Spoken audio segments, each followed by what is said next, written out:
Dear student, आज हम लोग चैप्टर एटम में बोर रेडियस और ऑर्बिटल नंबर के बीच रिलेशन ड्राइव करेंगे।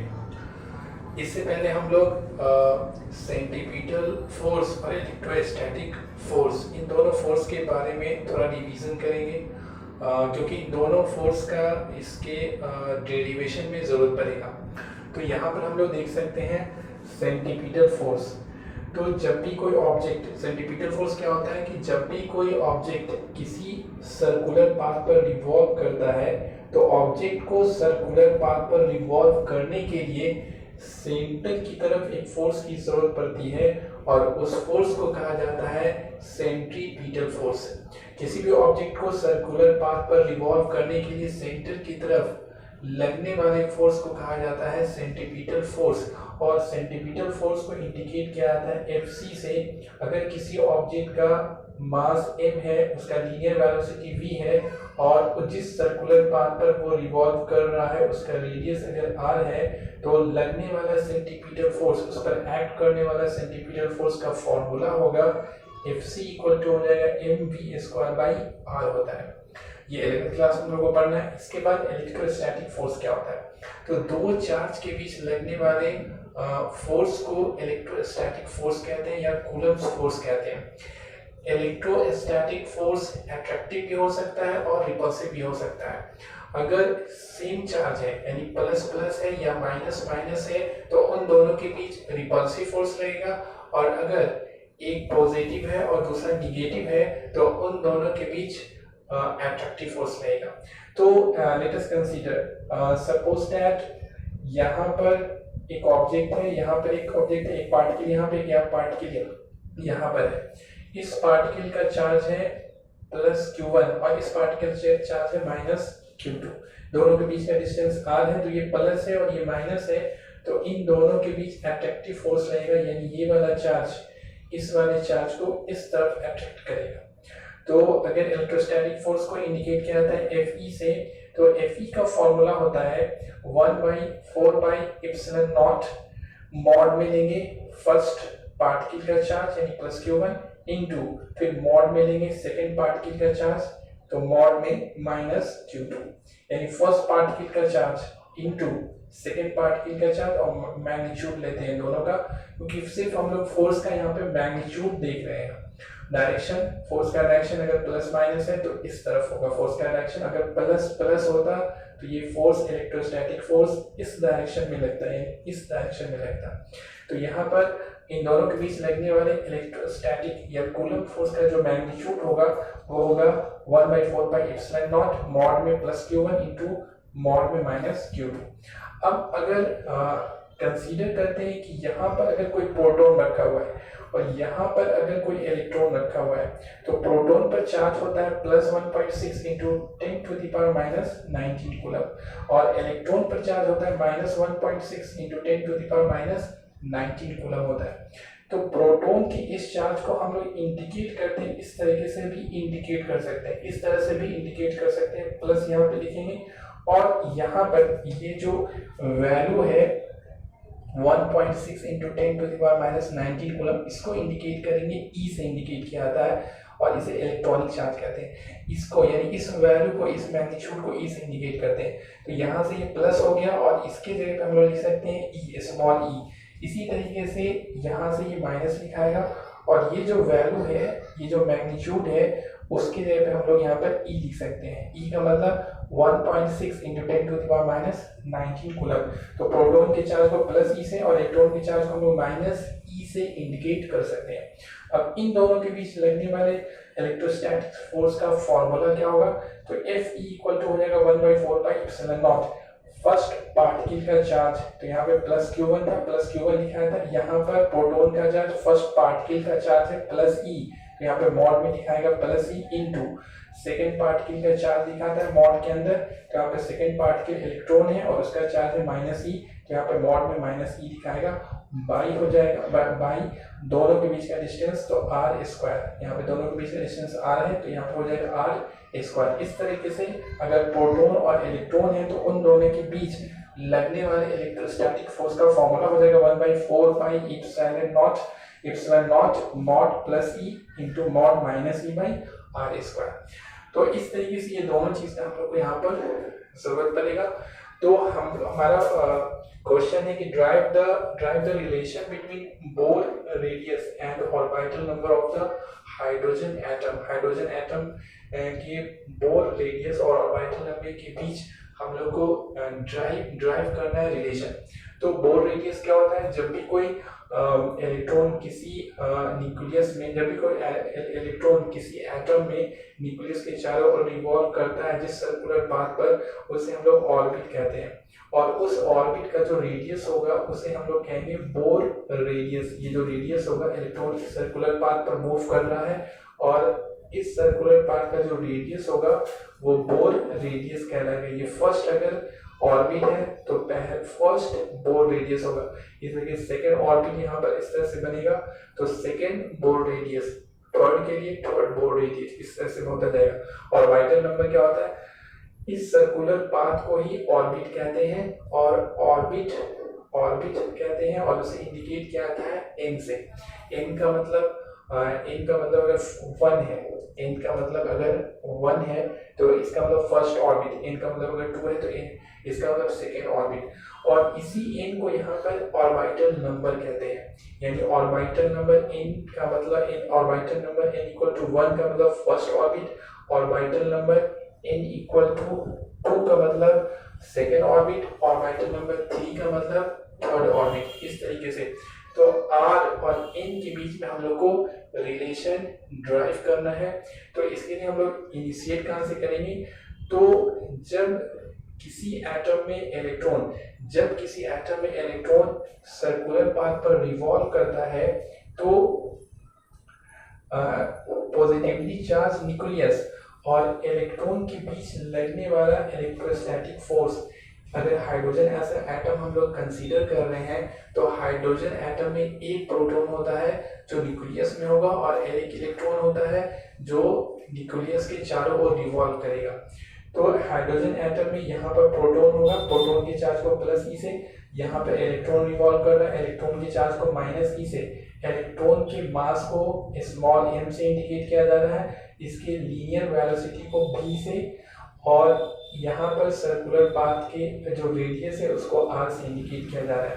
तो इलेक्ट्रॉन और पॉजिटिवली चार्ज न्यूक्लियस या प्रोटॉन के बीच लगने वाला इलेक्ट्रोस्टैटिक फोर्स, यहाँ पर इन दोनों के बीच लगने वाला इलेक्ट्रोस्टैटिक फोर्स जो सेंटर की तरफ होता है, क्योंकि ये प्लस है, प्रोटॉन प्लस पॉजिटिवली चार्ज होता है, इलेक्ट्रॉन नेगेटिवली चार्ज होता है, तो इन दोनों के बीच जो इलेक्ट्रोस्टैटिक फोर्स लगता है वो सेंटर की तरफ होता है। और ये इलेक्ट्रोस्टैटिक फोर्स जो सेंटर की तरफ लग रहा होता है यहाँ पर सेंटीमीटर फोर्स की तरफ काज करता है, सेंटीमीटर फोर्स की तरफ वर्क करता है, जिसके कारण इलेक्ट्रॉन यहाँ पर रिवॉल्व करते रहता है। क्योंकि किसी भी ऑब्जेक्ट या पार्टिकल को सर्कुलर पाथ पर रिवॉल्व करने के लिए सेंटीमीटर फोर्स का होना जरूरी है।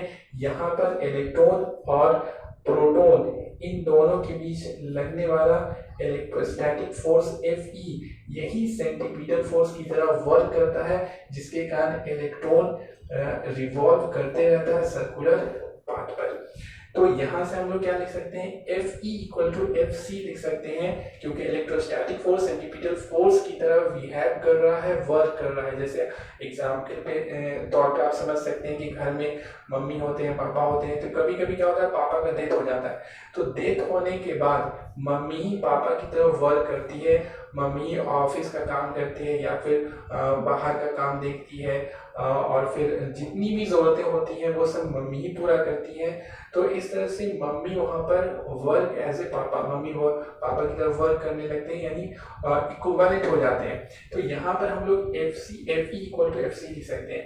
तो आंसर में लिखेंगे, we know that the electrostatic force between the nucleus and electron works as a centimetre force, यानी Fc equal to centimetre force equal to Fe लिखा जा सकता है। तो यहाँ से हम लोग आगे बढ़ेंगे। तो Fc सेंटीमीटर फोर्स का फॉर्मूला होता है mv²/r। तो यहाँ से लिखा जाएगा mv²/r equal to electrostatic force का फॉर्मूला। अगर यहाँ पे प्रोटॉन यहाँ पे इलेक्ट्रॉन है तो उसका फॉर्मूला होता है 1/4πε0 e minus e by r square. तो यहाँ से हम लोग लिखेंगे यहाँ पे 1/4 pi epsilon naught plus e into minus e by हो जाएगा आर स्क्वायर।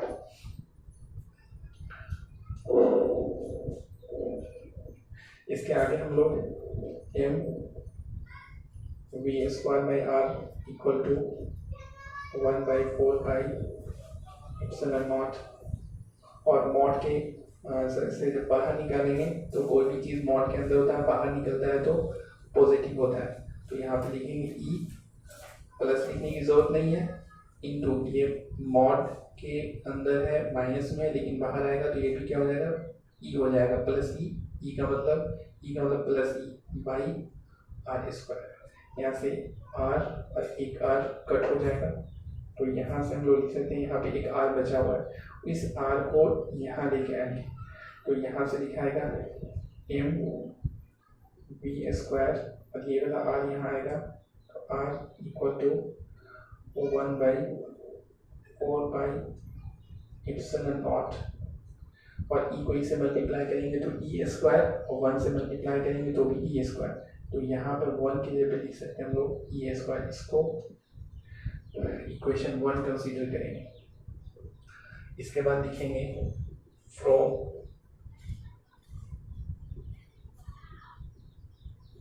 बोर्स मॉडल से हम लोग क्या जानते हैं, एंगुलर मोमेंटम इक्वल टू होता है NH/2 पाई, और एंगुलर मोमेंटम को L से इंडिकेट करते हैं और L इक्वल टू होता है MBR। इससे प्रीवियस वाली क्लास में लोग पढ़े थे, तो L की जगह पे डायरेक्टली हम लोग लिख सकते हैं MBR का मतलब एंगुलर मोमेंटम। तो angular momentum equal to NH/2 pi, इसको इक्वेशन सेकेंड एज्यूम करेंगे, लिखेंगे squaring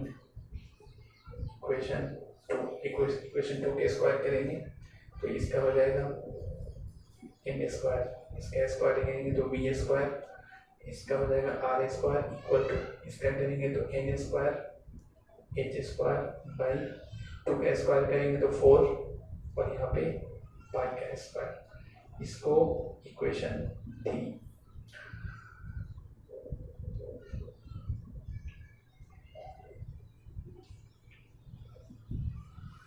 dividing equation 3 by equation 1। अब इक्वेशन 3 को इस इक्वेशन से डिवाइड करेंगे, तो यहाँ पे ये लिखेंगे m square v square r square by, और यहाँ से लिखेंगे m v square r equal to, यहाँ से लिखेंगे n square h square by 4 pi square by, और यहाँ से लिखेंगे e square by 4 pi e square by 4 pi epsilon naught हो गया। तो यहाँ से हम लोग देख सकते हैं कि m से m कटेगा, एक m कटेगा, वी स्क्वायर से पूरा वी स्क्वायर कट हो जाएगा, r से एक r कट हो जाएगा, 4 से 4, पाई से पाई 1 पाई यहाँ पे कट होगा। तो यहाँ से हम लोग लिख सकते हैं, यहाँ बचेगा m और यहाँ बचेगा r इक्वल टू, यहाँ से लिखेंगे एन स्क्वायर एच स्क्वायर, ये सबसे नीचे है ऊपर चलाएगा तो इप्सिलॉन नॉट बाई और पाई ई स्क्वायर। यहाँ से हम लोग m को इधर लेके जाएंगे तो r equal to n square h square epsilon naught by, और यहाँ से पाई ई स्क्वायर और m, यहाँ से m इधर से तरफ आएगा। ये हमारा रिलेशन ड्राइव हो गया वेयर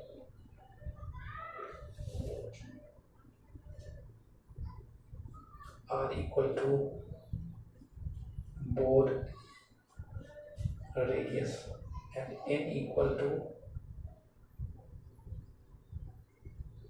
ऑर्बिटल ऑर्बिटल नंबर। तो यहाँ से हम लोग देख सकते हैं कि r equal to n square h square epsilon naught by pi e square m, ये बोर रेडियस और n is the orbital number. ये रिलेशन हमारे पास ड्राइव हो गया बोर रेडियस और ऑर्बिटल नंबर में। यहाँ से देख सकते हैं कि बोर रेडियस ऑर्बिटल नंबर के स्क्वायर के डायरेक्टली प्रोपोर्शनल होता है, स्क्वायर के डायरेक्टली प्रोपोर्शनल होता है। ये हमारा डेरिवेशन यहाँ तक हम लोग करेंगे। नोट में प्रॉब्लम सॉल्व करने के लिए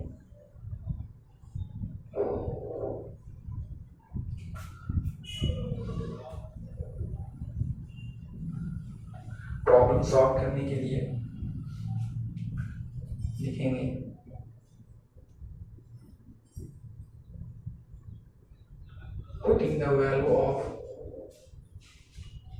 putting the value of h is the Planck's constant, इसका वैल्यू होता है 6.63 into 10 to the power minus 34 joule second, comma epsilon not, इसको कहते हैं हम लोग परमिटिविटी ऑफ फ्री स्पेस, इसका वैल्यू होता है 8.85 into 10 to the power minus 12 Newton square पर मीटर, कूलम स्क्वायर पर न्यूटन मीटर स्क्वायर। और यहाँ से E का इलेक्ट्रॉनिक चार्ज, E का वैल्यू होता है 1.6 into 10 to the power minus 19 coulomb, and M is the mass of electron और इसका वैल्यू होता है 9.1 into 10 to the power minus 31 kg। In the above equation का मतलब ये वाला इक्वेशन, इस इक्वेशन में जब h का वैल्यू, एप्सिलॉन नॉट का वैल्यू, पाई का, e स्क्वायर m, इन सब का वैल्यू जब पुट करेंगे तो हमें मिलेगा, we get r equal to 5.29 into 10 to the power minus 11 n square. ये सब का वैल्यू पुट कर देंगे, तो ये सब का वैल्यू पुट करने के बाद 5.29 into 10 to the power minus 11 और यहाँ से n स्क्वायर, ये हमारा वैल्यू आएगा यहाँ पे। अब अगर क्वेश्चन में कहेगा कि फर्स्ट ऑर्बिट का रेडियस निकालिए, फर्स्ट ऑर्बिट का, तो n का वैल्यू 1 रखेंगे, फर्स्ट ऑर्बिट n का वैल्यू 1 रखेंगे, तो यहाँ से हम लोग फर्स्ट ऑर्बिट का रेडियस मिल जाएगा। अगर कहें सेकेंड ऑर्बिट का निकालने के लिए तो n इक्वल टू 2 रखेंगे, तो 2 रखेंगे तो सेकेंड ऑर्बिट का रेडियस मिल जाएगा। n इक्वल टू 3 भरेंगे तो इसी तरह से थर्ड ऑर्बिट का, फोर्थ ऑर्बिट का। तो इस फॉर्मूला से हम लोग रेडियस निकाल सकते हैं किसी भी ऑर्बिट का ऑर्बिटल नंबर पुट करके। तो इस तरीके से ये बोर रेडियस और ऑर्बिटल नंबर के बीच का रिलेशन है। अब आप प्रॉब्लम बना सकते हैं, NCERT का प्रॉब्लम होमवर्क में आप बना सकते हैं। पेज नंबर है 436 एक्सरसाइज 12 और